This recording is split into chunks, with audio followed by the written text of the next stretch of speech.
শেষ ওভারে খেলা যেতেই হবে, নাটক, সিনেমা, ড্রামা, ওয়েব সিরিজ সবকিছু হতেই হবে এবং তারপরে গিয়ে শ্বাসরুদ্ধকর ম্যাচ বাংলাদেশ জিতবে।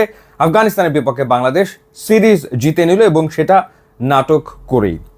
একটা সময় মনে হচ্ছিল বাংলাদেশ খুব সহজে এই ম্যাচটা জিতবে যখন টপ অর্ডার ফেল করলো এবং যখন আসলে জাকের আলী অনিক এবং শামীম পাটোয়ারির ভেতরে 54 রানের একটা পার্টনারশিপ হলো এবং তখন মনে হচ্ছিল যে না, আজকে ক্যাপ্টেন জাকের আলী অনিক একটা ক্যাপ্টেন্স নক খেলবেনই, তিনি আসলে দলকে জিতিয়ে মাঠ ছাড়বেন। আর অনেকদিন ধরে রান না পাওয়া শামীম পাটোয়ারি তিনি আজকে ম্যাচ ফিনিশ করেই আসলে মাঠ থেকে বেরোবেন। যেভাবে আসলে তারা খেলছেন, স্পেশালি শামীম পাটোয়ারি যেভাবে ব্যাট চালাচ্ছেন, রাশিদ খানকে যেভাবে তিনি 4 মেরেছেন বা 6 মেরেছেন, তখন মনে হচ্ছিল যে ওই পার্টনারশিপে বাংলাদেশ আসলে ম্যাচ জিতে নেবে।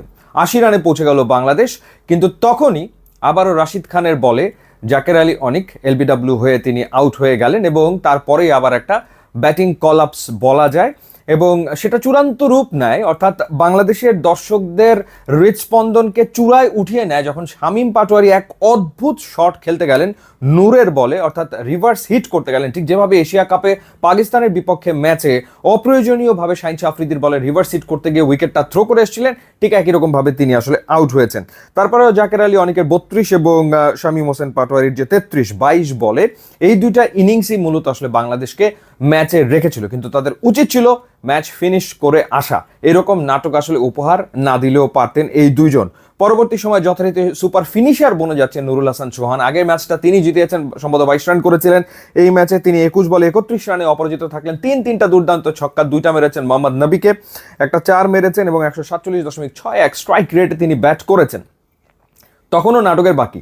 নুরুল হাসান সোহান তখন 24 রানে উইকেটে তিনি সেট। সেই অবস্থায় নাসুমের মনে হলো যে রাশিদকে 6 মারা দরকার শেষ বলে। বোল্ড হলেন, 6 মারতে গিয়ে নুরুল হাসান সোহান তাকিয়ে তাকিয়ে দেখলেন। ব্যাট করতে আসলেন সাইফুদ্দিন এসে ওমার জাইয়ের বলে 4 মারতে গেলেন। নুরুল হাসান সোহান তাকিয়ে তাকিয়ে দেখলেন এবং সাইফুদ্দিন আউট হয়ে গেলেন ওমর জাইয়ের বলে। রিশাদ হোসেন এসে ঠিক একই রকমভাবে ছক্কা মারতে গেলেন এবং নন স্ট্রাইকিং এন্ডে থেকে সেট ব্যাটসম্যান নুরুল হাসান সোহান তাকিয়ে তাকিয়ে দেখছেন যে অন্যদিকে একের পর এক উইকেট আসলে পড়ে যাচ্ছে। অ্যান্ড থ্যাঙ্কস টু শরীফ, 6 বলে 11 রানের একটা ইনিংস তিনি খেলেছেন। তখন নিশ্চয়ই সবার হৃদস্পন্দন অনেক উপরে উঠে গেছে এবং বাংলাদেশ ম্যাচটা জিতেছে 2 উইকেটে এবং শেষ ওভারে গিয়ে। সো ডেফিনেটলি মিডল অর্ডারে একটা ক্রাইসিস আছে। তাওহিদ হৃদয় খেলতে পারেননি, সৌম্য সরকার কোথায় সেটা এখনো বোঝা যাচ্ছে না, তিনি দেশে আছেন না তিনি দলের সাথে যোগ দিয়েছেন কেউ আসলে জানে না। সো সেরকম একটা অবস্থাতে আসলে বাংলাদেশের মিডল অর্ডারটা একটু ভঙ্গুর। তো সেই ভঙ্গুর মিডল অর্ডার যে এই ম্যাচটা বের করে আনতে পারলো, সেই জন্য তারা ডেফিনেটলি কৃতিত্ব পাবেই, যেখানে টপ অর্ডার ফেল করেছে। আগের দিনের 2 ওপেনার যারা 50 করেছিল তারা এই দিন প্রত্যেকেই 2 রান করে আউট হয়ে গেছেন। তানজিদ তামিমের অদ্ভুত ব্যাপার, সবশেষ 10টা টি20তে তিনি 3টা 50 করেছেন, 3টা তিনি 0-তে আউট হয়েছেন। হয় তিনি 0-1-2 আউট হয়ে যান অথবা তিনি 50 করেন। পারভেজ হোসেন ইমন তিনিও আউট হয়ে গেলেন এবং যথারীতি বাংলাদেশ 2টা রিভিউ অপচয় করেছে। প্লাম এলবিডব্লিউ তারপরে ব্যাটাররা রিভিউ নিয়েছেন, কিন্তু সেইগুলো আসলে কাজে লাগেনি। যাই হোক, আর বোলিংয়ের ক্ষেত্রে খুবই বাংলাদেশ ভালো বল করেছে। ডিসিপ্লিন বোলিং আসলে ছিল একমাত্র রিশাদ ছাড়া। রিশাদ রান দেবে, লেগ স্পিনার রান দেবে, 45 রান দিয়েছেন, বাট খুব ইম্পর্টেন্ট 2টা উইকেট তিনি নিয়েছেন। নাসুম আহমেদ 4 ওভারে 25 রান দিয়ে 2 উইকেট নিয়েছেন। শরীফুল নিয়েছেন 4 ওভারে 13 রানে 1 উইকেট। সো 2টা চেঞ্জ ছিল। তাসকিন খেলেননি, হয়তোবা তাকে ওয়ার্কলোড ম্যানেজমেন্টের কারণে রেস্ট দেওয়া হয়েছে। তানজিম সাকিবকে রেস্ট দেওয়া হয়েছে। শরীফুল খেলেছেন, মোহাম্মদ সাইফুদ্দিন খেলেছেন, দুজনই ফ্যান্টাস্টিক বোলিং করেছেন। শরীফুল তো 4 ওভারে 13 রানে 1 উইকেট নিয়েছেন এবং মোহাম্মদ সাইফুদ্দিন 4 ওভারে 22 রানে কোনো উইকেট নেননি।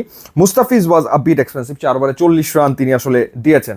সো ওভারঅল গুড ম্যাচ, মানে ফুল অফ এন্টারটেইনমেন্ট, এটা নিয়ে কোনো সন্দেহ আসলে নাই। জমজমাট ক্রিকেট হয়েছে, প্রতিদ্বন্দ্বিতামূলক ক্রিকেট হয়েছে, কিন্তু মানসিক চাপ বেড়ে গিয়েছিল বাংলাদেশের ফ্যানদের, কোনো সন্দেহ এ ব্যাপারে নাই। তো যাই হোক, শেষমেশ বাংলাদেশ সিরিজ জিতেছে। টানা 4টা সিরিজ বাংলাদেশ টি20তে জিতলো। শ্রীলঙ্কা, পাকিস্তান, নেদারল্যান্ডস এবং আফগানিস্তানকে টি20 সিরিজে হারালো। সো অভিনন্দন বাংলাদেশ দলকে। এবং একই সাথে এই জয়ের ফলে হেড টু হেডে বাংলাদেশ আফগানিস্তানকে পেছনে ফেললো। টি20তে বাংলাদেশ আফগানিস্তানের বিপক্ষে এখন 8 ম্যাচ জিতেছে, হেরেছে 7টাতে। সো দেখা যাক এবার হোয়াইট ওয়াশ বাংলাদেশ করতে পারে কিনা আফগানিস্তানকে। ইউটিউব, ইনস্টাগ্রাম লিঙ্ক দিয়ে আসে, আপনারা যোগ দিলে খুবই খুশি হবো। And thanks for watching.